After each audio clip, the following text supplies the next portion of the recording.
नमस्कार, मी उर्मिला आगरकर. कर्णबंधनांचे शिक्षण आणि स्पीच थेरपी या माझ्या यूट्यूब चॅनलमध्ये आपणा सर्वांचं मनापासून खूप खूप स्वागत आहे. आजच्या भागात मी लौकिकला तुम्हाला फळ्यावर दिसते संभाषणावरील प्रश्न विचारणार आहे. मागच्या भागात संभाषण घेतलं होतं की कशा पद्धतीने त्याच्याकडून प्रश्न विचारत माहिती एखाद्या गोष्टीबद्दल काढून घ्यायची. शेतात त्याला शेत माहिती आहे, ज्वारी माहिती आहे, धान्य माहिती आहे. पीक शब्द नवीन होता, त्याला झाड माहीत होतं. मग पीक नवीन शब्द शिकवलं आणि ते पीक खाली पडलेलं होतं. तर मग ते कशामुळं पडलं, का पडलं, मग पडल्यामुळे शेतकरी काकाला काय वाटलं, काय काय त्याचं नुकसान झालं, तर त्याला नुकसान शब्द शिकवला, पीक एक शिकवलं.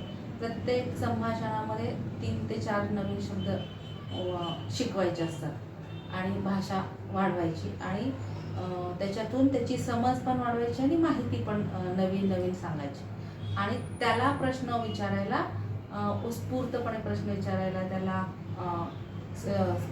भाग पाडायचं किंवा त्याला प्रश्न विचारले पाहिजे, त्याची जिज्ञासू वृत्ती जागी केली पाहिजे. हे संभाषणाचं फार मोठं महत्त्व आहे. तर आता मी त्याला प्रश्न विचारते. लौकिक, शेतकरी काका शेतात पीक पडलं होतं ना, आपण बोललो होतो ना.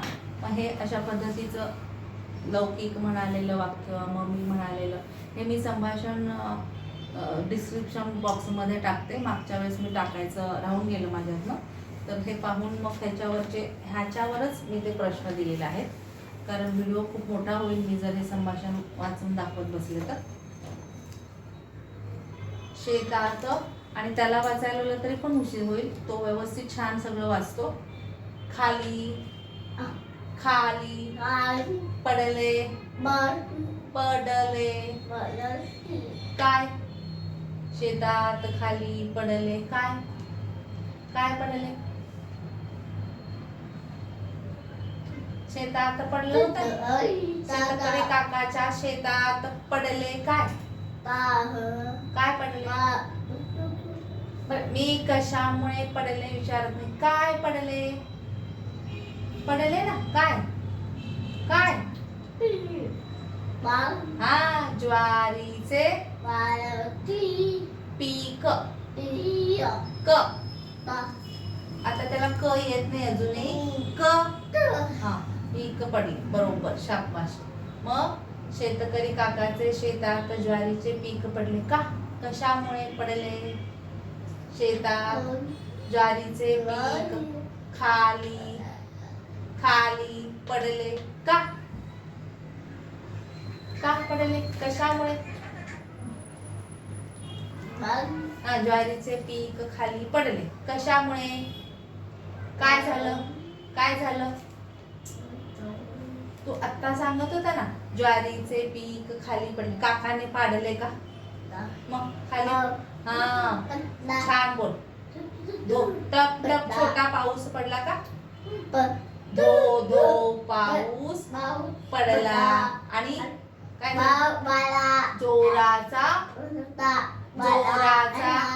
जोराचा थोडा वारा आल्यावर पडतो का, जोराचा वारा आला म्हणून पीक पडले, बरोबर, शाबास. शेतात काम करतो कोण, शेतात, हा, शाबास, शेतकरी.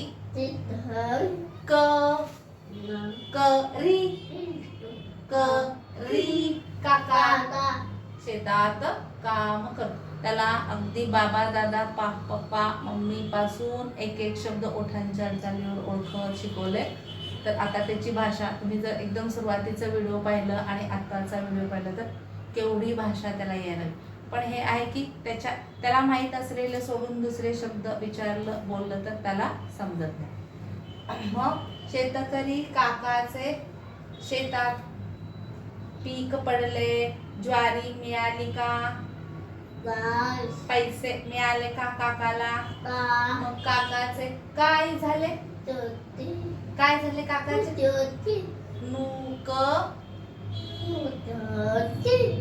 नुकसान. छान बोल. नु सान न झालंय. नुकसान झाले म्हणजे काय? काकाला मिळालं का? पैसे मिळाले? ज्वारी मिळाली नाही. मग काय वाटतं काकाला? पैसे मिळाले नाही, ज्वारी मिळाली नाही. आणि काकाने शेतात काम केलं ना. काय काम केलं? काय केलं शेतात? काय केलं? आधी काय केलं? शेतात माती उकरली. उकरतो नाही, उकरली. आणि काय केलं शेतात? काय? ज्वारी पेरली. आता पेरतो का? झालं पेरली. असं काळ कळत नाही. जे शब्द सतत आपण शिकवलेले असतात त्याच काळामध्ये ते बोलतात. मग झालेली क्रिया किंवा होणारी क्रिया हे सतत त्यांना सांगून घ्यावं लागतं की आता आहे का? नाही. मग झालं पेरलं. खातो म्हणतो, मग खातो आता आहे का? नाही खाल्लं.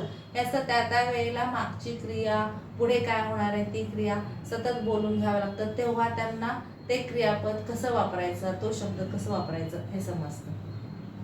मग शेतकरी काका माती उकरतो. बी ज्वारी. अजून मी त्याला बी शब्द सांगितलेला आहे. ज्वारी पेरतो. आणि काय करतो? आणि काय काम करतो? काय काम? ज्वारी पेरतो. नंतर काय करतो? हा पाणी.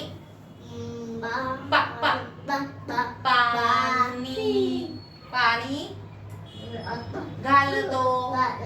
शेतात पिकांना पाणी घालतो ना.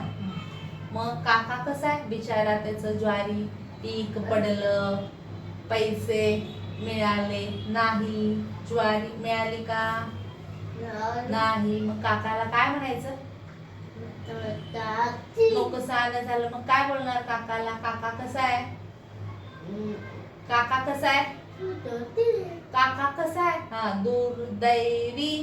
दु दु दु दु दु दुर्दैवी. दुर्दैवी म्हणजे कसा? बी बोल. बिचारा. रा काका. मग आता त्याला बिचारा बिचारा खूप संभाषणात झालं होतं, म्हणून मग मी त्याला जो नवीन शब्द असं सांगते. मग नवीन तेच बिचारा बिचारा नको. मग दुर्दैवी असं करून हा एक शब्द नवीन दिला. पीक शब्द नवीन दिला. आणि नांगरणे, माती उकरतो त्याला नांगरतो.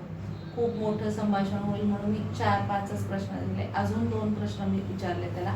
अशा पद्धतीने अनुभवातलं ते होतं की त्याने ते पेपरमधलं फोटो पाहून त्याला थोडंसं सांगितलं होतं पीक पडलेलं. आणि मग त्याच्यावरून इतकी मोठी माहिती त्याला सांगितली, मी शिकवली. आणि त्याच्याकडून पण माहिती बोलून घेतलं. आणि आता त्याला इतकं पक्क झालंय. नुकसान शब्द ह्या संभाषणात सांगितला, अजून एका संभाषणात सांगितलं. आता तो बरोबर सारखं शेतकऱ्याची ज्वारी पडली, पैसे मिळाले नाही, मग काय झालं म्हटलं की तो नुकसान झालं. बरोबर शब्द आपण इतर वेळी पण अशा पद्धतीने त्यांच्याकडून झालेल्या संभाषणावर आता परत मी चुकी बरोबर, रिकाम्या जागा भरा, असे वेगवेगळ्या व्यवसाय पण मी घेणार आहे की ज्याच्यातून त्याचं सगळं पक्क झालं पाहिजे आणि त्याला प्रश्न पण कळले पाहिजे. अशा पद्धतीने तुम्हीही तुमच्या मुलांचं घेऊ शकता असे व्यवसाय. आणि तुम्हाला जर माझे व्हिडिओ खरंच आवडत असतील तर जरूर लाईक करा आणि अशा कर्मवीर मुलांच्या पालकांपर्यंत शेअर करायला विसरू नका.